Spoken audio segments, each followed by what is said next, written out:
நானுமே அவரை பிளாக் பண்ணாம தான் வச்சிருக்கேன். ஏதாவது கால் பண்ணால் பேசலான்னு அப்படிலாம் கிடையாது. நான் எதுக்கு பிளாக் பண்ணணும்? நான் பிளாக் பண்ண அதே மாதிரி அவர் என்னை நம்பி இருந்தார்.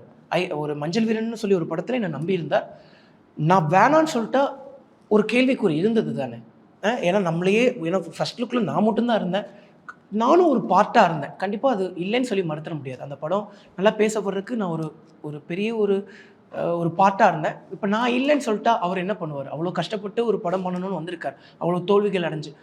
ஸோ நம்ம இல்லைன்னா அவங்க என்ன பண்ணுவாங்கன்னு சொல்லி நான் தான் சொல்லாமல் இருந்தேன். அடுத்த படம் ஐபிஎல் படம் வந்துருச்சு, ஷூட்டிங்கும் போக ஆரம்பிச்சிட்டேன். ஆனாலும் அவருக்கு ஒரு நாள் கண்டிப்பாக நீங்கள் என்றைக்குன்னு சொல்லுங்கள், நீங்கள் எனக்கு டேட் நீங்கள் கொடுங்க, நான் வந்து பண்ணித்தரேன்.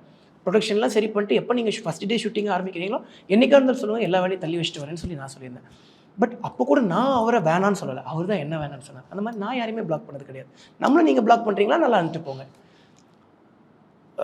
லைஃப்பில் லெட் தம் கோ அப்படின்னு சொல்லி நீங்கள் முடிவு பண்ணிட்டீங்கன்னா கோ. நான் என்ன இருங்கன்னு சொல்லி உங்களை நிற்க வைக்கிறது? அது லைஃப்பில் வந்து பார்த்தீங்கன்னா வேலைக்காகாது. ஒரு பொண்ணு நீங்கள் ரொம்ப உயிராக லவ் பண்ணுறீங்க, அந்த பொண்ணு உங்களை விட்டு போகணும்னு முடிவு பண்ணிடுச்சு, ப்ளீஸ் டி போகாதீன்னு கேட்காதீங்க. அதுக்கப்புறமே நடக்கிறதே வேற மாதிரி இருக்கும். போறேன்னா போப்பா, போய் நல்லா இருப்பா அப்படின்னு சொல்லிடுங்க. வலிக்கும், அந்த வலிகள் உங்களுக்கு நிறைய எக்ஸ்பீரியன்ஸுக்கு கற்றுக்கும். அந்த வலி வந்து இன்னொரு வழியை காட்டும். கண்டிப்பாக அது ஒரு வழி காட்டும்.